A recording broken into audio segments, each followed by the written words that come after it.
Alrighty, so today's yoga is about patience. Patience. And I said in the description, have you ever been frustrated with someone who can't do something that for you is just so incredibly easy? And if there's anyone who said, no, I've never felt that way, I'd love to be you. Because I think that's pretty human, right? For us to just be at moments like, why don't you get this? Why? So today we're just going to kind of plug in. And Anand Mehrotra, the man who is leading the path to radical self-mastery, he has some things to share that I find really interesting. So this is just going to be a practice about patience, about how you show up patience. Jen put in a heart and a poop. That's awesome, Jen. Thank you. Hello, Diane. I did, Joyce. The recording from yesterday is on YouTube. It's on YouTube. I put the link in the circle, but it lives on YouTube. So, hello, Chelsea. Yeah, right? Oh, so Jen, just this morning you were frustrated with getting the kids to school? Like, why can't you do this? Get your socks! That's my refrain to Cooper. He comes downstairs, he doesn't have his socks on. I'm like, really? Thank you, Faith, for your donation.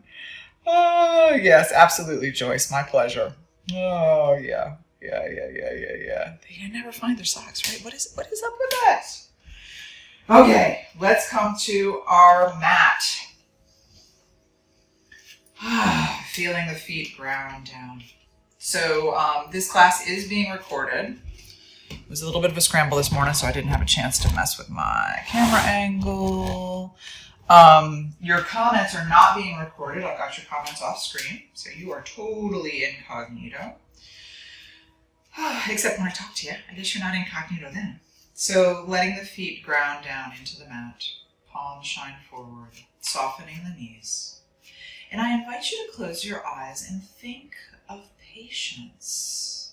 I was raised, I'm 50, and I was raised by a mother who always said to me, patience is a virtue. Patience is a virtue. And that's true, isn't it? So inhale those arms out and up, reach up, lift up. And then hands together down the midline, into the heart space. And I'd like this to be an appreciative inquiry practice. Inhale up. So just starting to draw awareness to your experience with patience. Exhaling down. Where are you most patient? Appreciative inquiry. Inhale those arms up. A little bit of a back bend. And then exhale, dive down. Forward fold. Come on down. Soften those knees. Arms hang heavy. Head hangs heavy. So where in your life do you experience the greatest ease around patience? Appreciative inquiry is a practice where you look for where in your life, or it's practiced a lot in businesses. You look for where things are going well, and then you harvest from that place. Roll it up, coming up. Float the arms up. And then hands come down the midline into the heart space. So where do you show up in life, and where is patience just easy? Or when is it easy? Is it easiest when you're fed, when you're not hungry? Exhale, come on down, fold down, soften those knees. Let's do our Carl style breath. It's been a long time since we've done this breath practice. So soften those knees enough so that the belly melts down onto the thighs, arms hang heavy, head hangs heavy. Nice natural inhale. And then count out your exhale. 1, 2, 3. And be mindful that you're exhaling, exhaling, exhaling. You're not sneaking in inhales between the numbers until you get down to the tiniest sub-whisper, and then squeeze the air out. This is really wringing the lungs out, and then roll it up. Inhaling. Remember that the Carl style breath can be done in the car, it can be done wherever. Hands down the midline. I just insert it into yoga so that we're dynamically moving. But this is a beautiful practice to do. Inhale, lift up. And exhale, dive down. This is a beautiful practice to do because a lot of stale air gets parked in our lungs. Soften the knees. Allow the belly to melt down onto the thighs. Nice inhale. And then we count out the exhale. 1, 2, 3. And the really fun thing about this kind of a practice is you might notice that you can exhale longer because your respiratory capacity has increased. You know, as you keep practicing this, you might say, oh man, I used to only be able to get up to 7 or 8 before I bottomed out. Roll it up. You're on your own pacing. So if you need to go faster, no worries. If you want to go slower, that's totally fine too. Hands to the heart space. Let's do one more round. Let's inhale it up. And exhale, dive down. So with all of our practices, virtually all of the practices you do with me, soften those knees, belly melts down onto the thighs. There's an invitation to take it off the mat. So nice natural inhale, and then Carl style exhale. 1, 2, 3, 4. Keep counting it down. And if you want to Google Stough, his last name is Stough. And he's a fascinating character, roll it up, who did some amazing work around the importance of the exhale. Inhale, lift. Hands together. So back to our appreciative inquiry. Bring our Anjali Mudra, snuggling it into the heart, remembering this stimulates the vagus nerve. This mudra. We did 3 mudra yesterday in our practice. Bringing those thumbs really into the heart space. And see yourself in your mind's eye. In reality, where you show up in your life, and you're patient. It flows like you, from you easily. Where is that? Where does that happen? When does that happen? How does that happen? This is Swadhyaya, right? Self-inquiry, self-study. Because when you realize that, inhale those arms out and up, reach up. And let's bring the ankles together, knees together, sit back. Utkatasana. Awkward pose, lightning bolt pose. Breathing here, arms up alongside the ears, settle those hips down. Breathing into the strength of your legs. Another breath. And then inhale, reach up, stretch up, and dive down. Forward fold, hang heavy, soften those knees. Tailbone rises up. Head hangs down. And then inhale, reach it up, lift up, come on up. Hands to the heart space. And let's widen the feet enough so that you have a nice stable base. Reach back, clasp the hands. This is our yoga mudra, right? Soften those knees. Roll the shoulders down the back.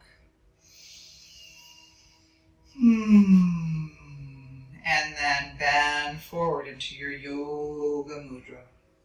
Allowing those shoulders to drop down. Soften those knees as much as you need to. Arms lift up. My yoga mudra's getting there. For those of you who've been practicing with me, you know that I've had a tweaky left shoulder. So my yoga mudra used to be with my hands glued to my sacrum.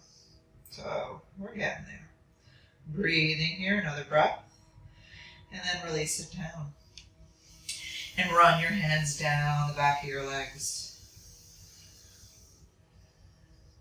Drawing yourself in. Inhale, lift up. Exhale down. Bringing the hands into fists, soften those knees as much as you need to. And just lightly pummel the sacrum. Going out to the hips. This kind of tapping, pummeling, dantian drumming is really good for our lymphatic system. Making circles, and then you can go down the outer line of the legs and up the inner line. I know that these lines, it's the liver and the gallbladder in the Chinese meridian study, but I don't remember which one is which, outer versus inner. But it's really good for us to go down the outer line, tap, tap, tap, up the inner line. Let's do one more round. Up the inner line. And then as if we're dusting ourselves off. And release down. Inhale, arch up halfway, flat back. Exhale, release. Step that right leg back. Framing the foot. Shoulders down the back. Beautiful long line of energy down that right leg. Draw the belly in. And then release that knee down. Thinking again about patience. What is your relationship to patience? And first thinking about places in your life that patience comes most naturally, most easily. Because we want to learn from those, right? And you might come, like initially your answer might be like,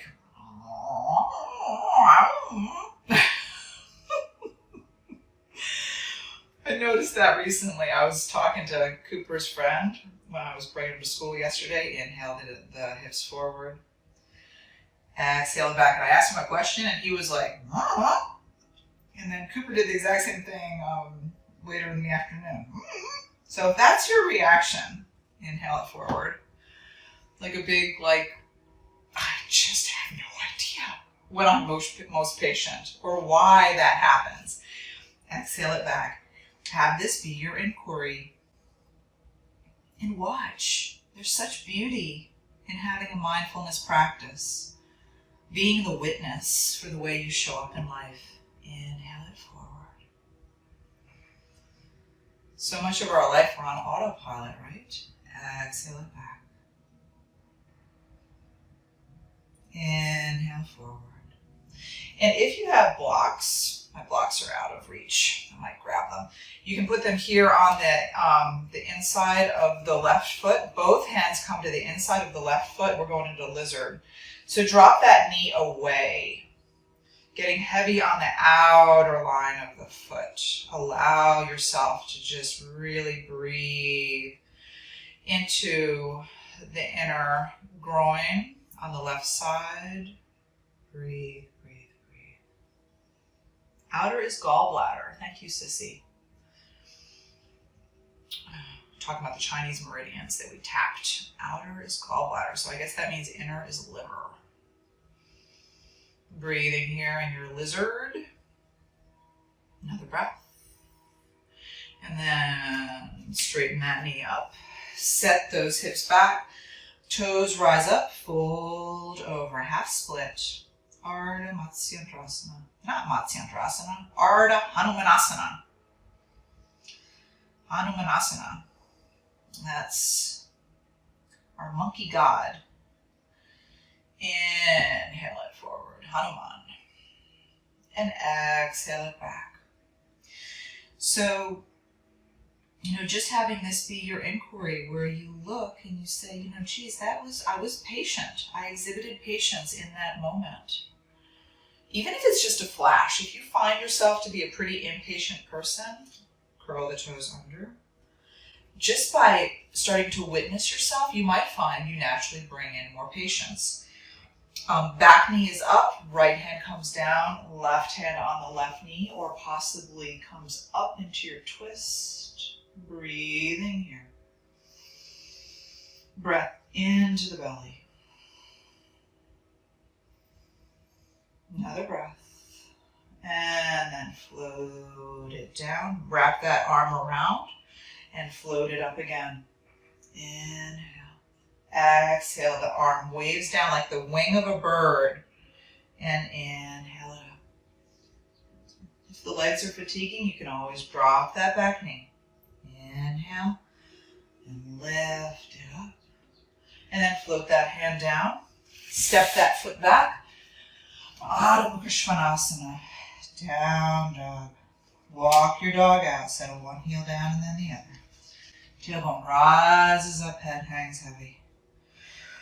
Whew. Right? Have it feel good. Plugging the base of the index finger into the mat. Another breath. Let's drop that right knee down. Kickstand the right knee out to the side, coming into Vashisthasana on this side. Right hand comes underneath the face. Really bring that arm up and over and around. Up and over and around. So keep making big circles with that arm.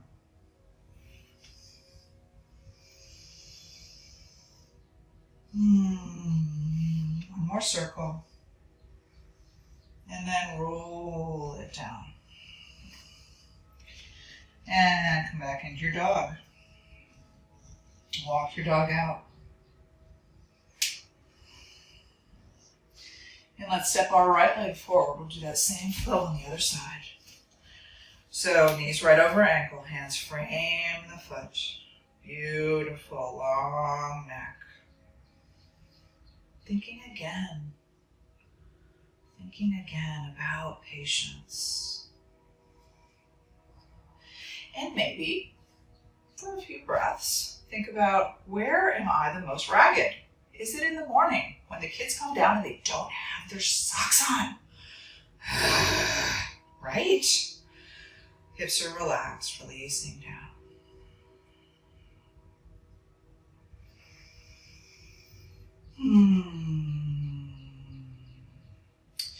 And then from here, let's take our lizard, bring your blocks, hands on the blocks, let the knee fall open.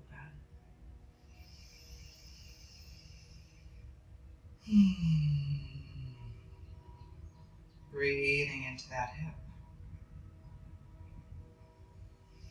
And the same thing, when you notice, and maybe you do some inquiry here on the mat, and if you don't have answers, maybe you do it out in life. It's like, okay, where is this frustration coming from? Where is this impatience coming from? Is it that I feel like we don't have enough time? Is it that I'm tired? Is it that I'm hungry, right? There's the whole HALT. Remember HALT? Hungry, angry, lonely, tired. And then from here, set those hips back, toes rise up, folding over the leg. Inhale it forward. Exhale it back, toes rise up again. Inhale it forward. And then the left hand comes down, curl the back toes under, right hand on the knee, or you can bring it up. And then float that hand down. And inhale up like it's a beautiful bird wing.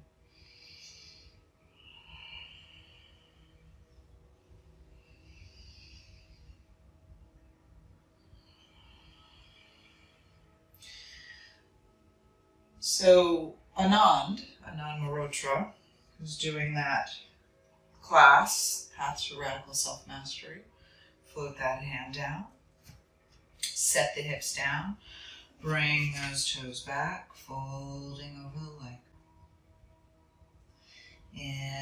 foot forward. Curl the toes under. Step it back. Down dog. And then let's drop that left knee down to do Vashisthasana on this side. So left hand underneath the face, bringing the hips up, really lifting up. And if you, this is knee down, side plank, but if you want to go into full side plank, go for it. And we're bringing that arm around like it's the arm of a clock. Breathing here.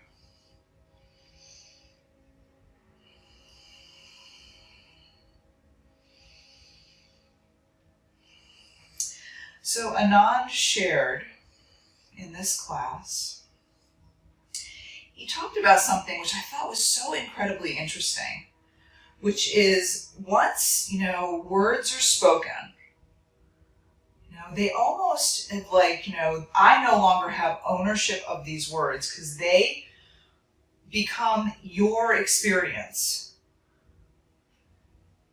And he said that, based on the consciousness, come on and roll down.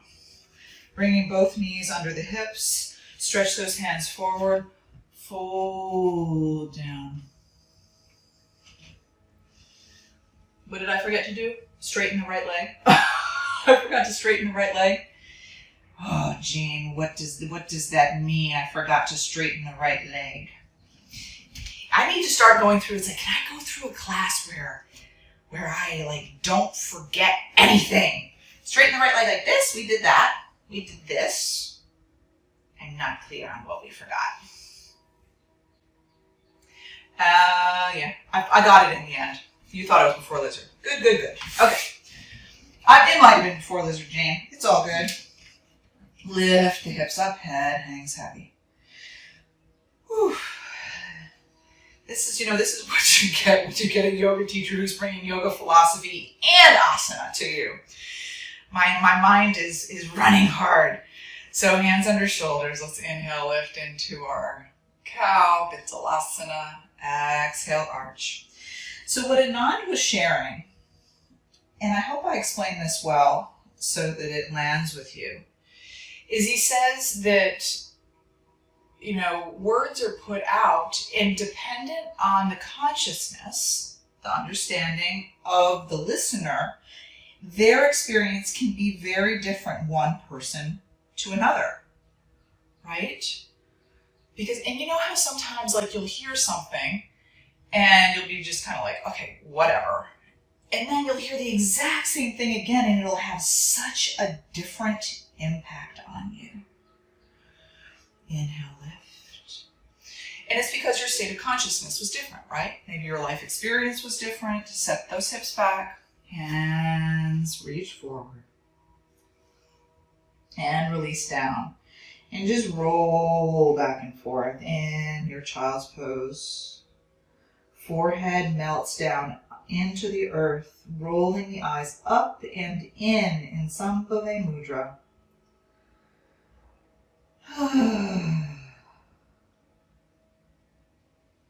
Sambhava Mudra, that which makes everything possible. It's enervating, activating for the sixth chakra, the Ajna chakra. Not enervating, sorry. Energizing, I should say. So breathing here, rolling the eyes up and in. And thinking again about your relationship with patience. Where it shows up in your life. And where maybe there's a little bit of a lack of patience and what that looks like. And then come on up, plug the hands in, curl the toes, lift the hips down, dog.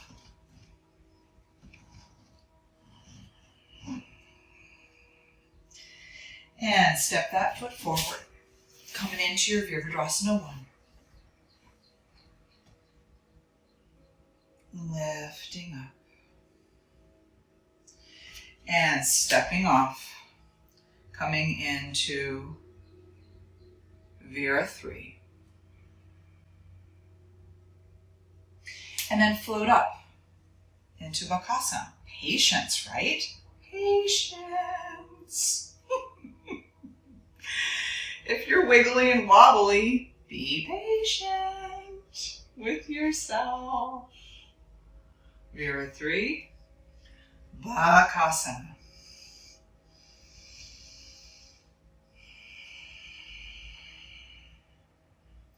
And let's float up into Vrikshasana.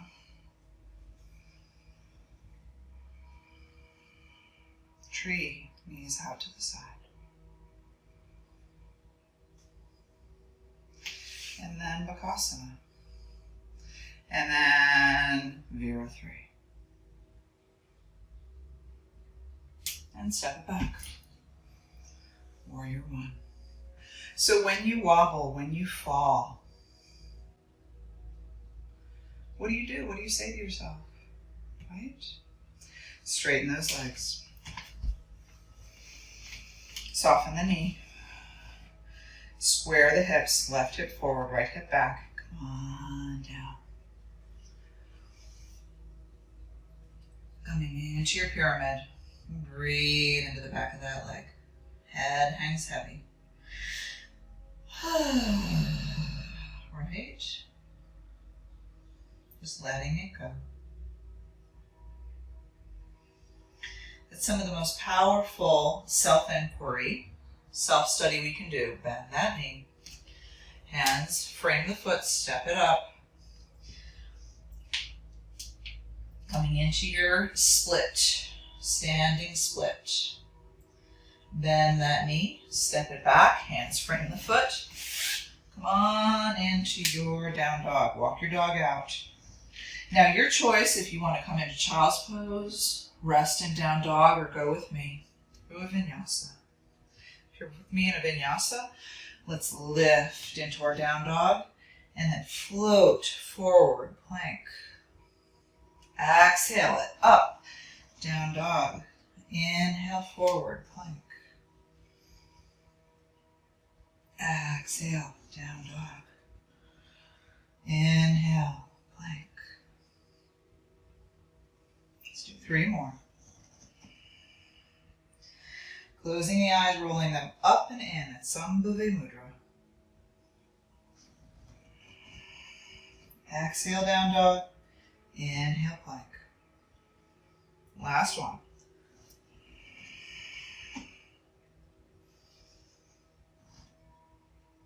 And come on down, Ashtanga Pranam or Chaturanga.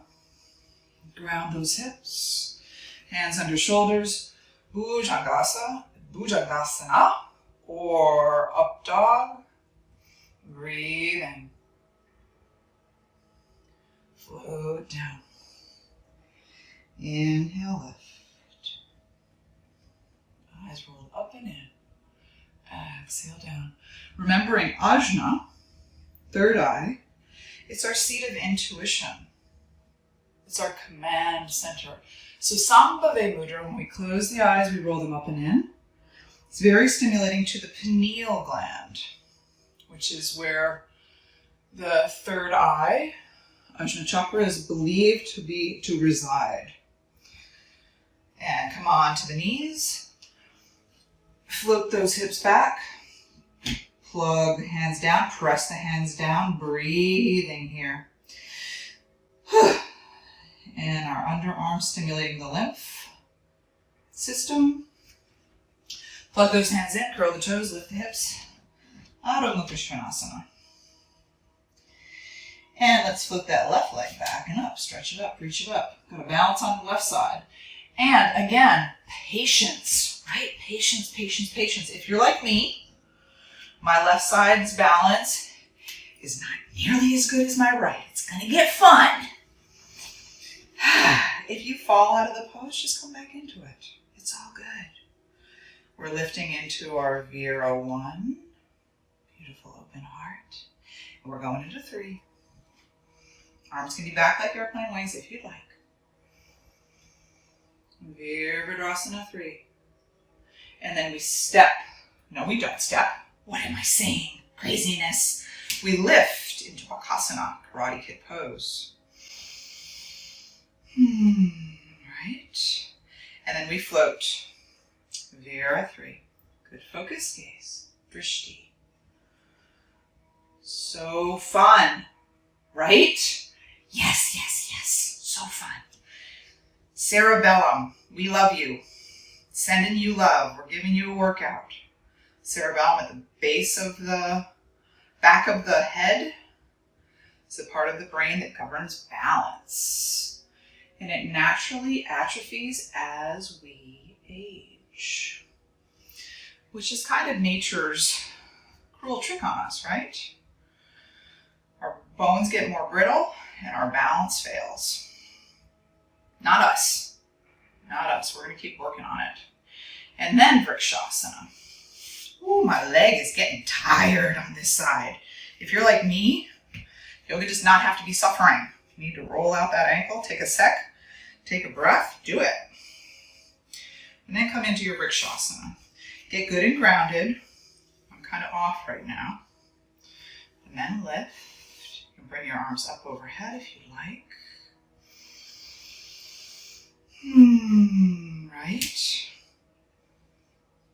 Tree sway, it's all good. And then Bakasana. And then Vira 3. And then step it back. Yay! And handspring the foot. We didn't do standing split. Ha ha! Ha ha ha ha! Hands come forward. I almost forgot it. Lift the right leg up. Fold over that leg. And now step it back. Handspring the foot, step it back. Down dog. Walk your dog out. Settling one heel down and then the other. And your choice. Child's pose, rest in here and down dog, or come with me. Floating forward, plank pose, down dog. Inhale forward. Exhale back, closing the eyes, rolling the eyes up and in Sambhavi Mudra if you'd like.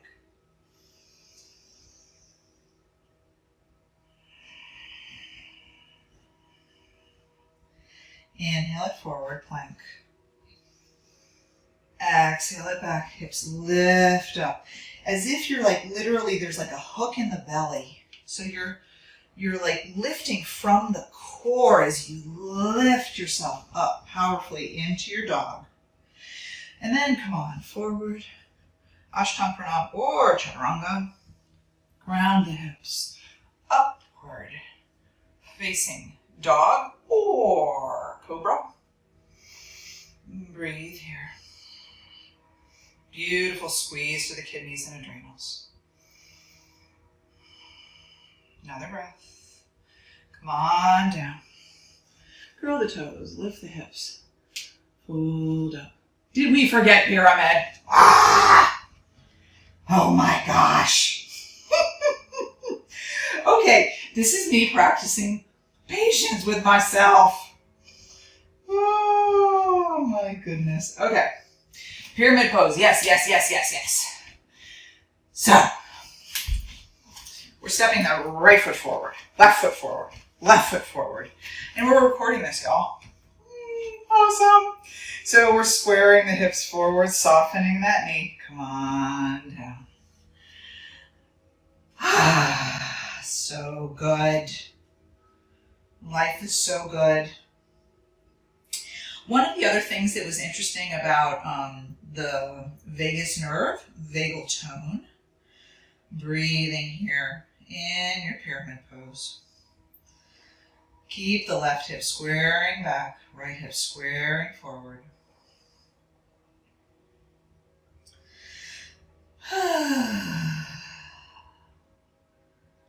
Another breath.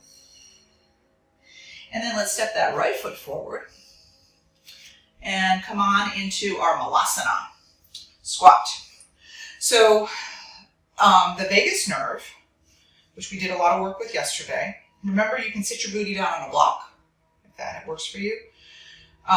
It regulates the fight or flight system. It regulates the parasympathetic system. And what it means is that when you have good vagal tone, you can be kind of stressed and then come back to equanimity pretty quickly. It's really honestly, doing the vagus nerve after we did all that work with resilience is pretty awesome. Breathing here for another breath in our cobbler pose. And then set that booty down. Soles of the feet come together. Let's look at the comments and see what else I missed. Yes. Yes. Yes. Perfectly imperfect, Christine. Thank you. Thank you. Thank you. Oh, that's awesome. Okay. Pushing on. All right. So Jen says morning and before dinner, I'm light on patience. Okay. So before dinner, hungry, right? In the morning, maybe it's because you're rushed, Jen. Breathing into the inner groin. And then let's widen out into our wide-legged forward fold. So with the wide-legged forward fold, we put our hands behind us and we lift up. Okay? Get the hands behind the hips, getting your chunky bits out of the way. Toes straight up, knees straight up. And then you just walk right down the middle. If you have blocks, my blocks are very far away. They're all the way over there. If you have blocks, it's really sweet to put your blocks under your head. So you can kind of put your forehead down onto your blocks. Okay.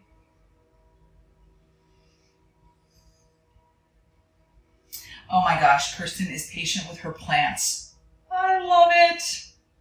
That's so awesome. Yes.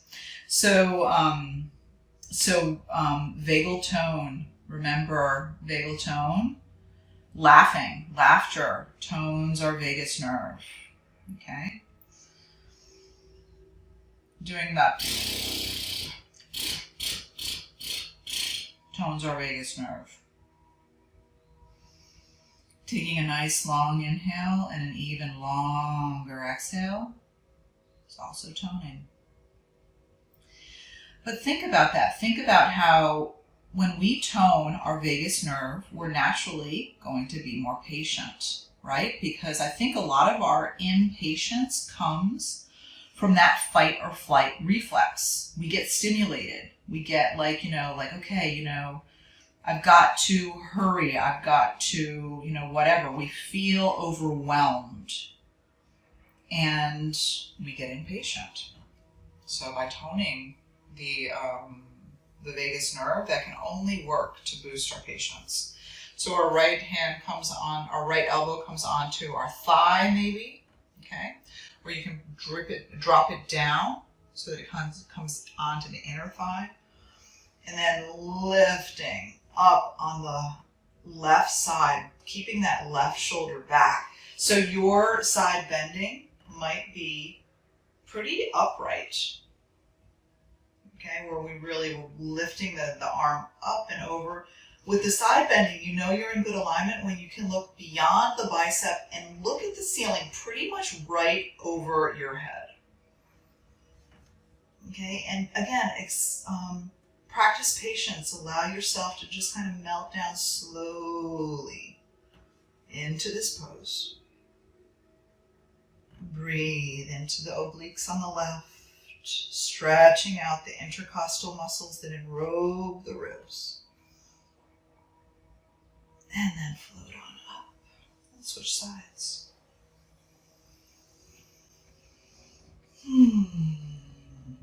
Okay, so Kirsten's patient with her plants. Some of us might be patient with our pets, right?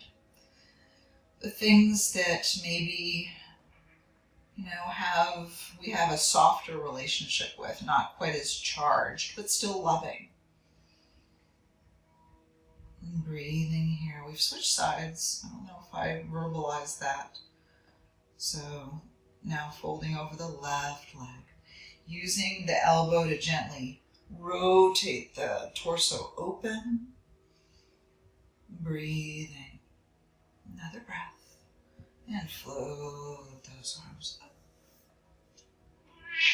What is it? And then bring the knees in towards the chest. Oh, it feels so good to get on the back body, waggle it out. Hugging those knees in, rolling the feet on the ankles, rolling the head on the neck. Leia, you're not allowed to do that. Don't do that. She loves sitting on my computer because it's so toasty. I know, you're naughty. You're just a naughty girl. And then let's bring our right knee into our chest. And exhale, twist it open. Looking to the right as the left knee goes down to the left. Keep that right shoulder down. Bringing the knee into the chest. And extend the leg long. Arms go overhead.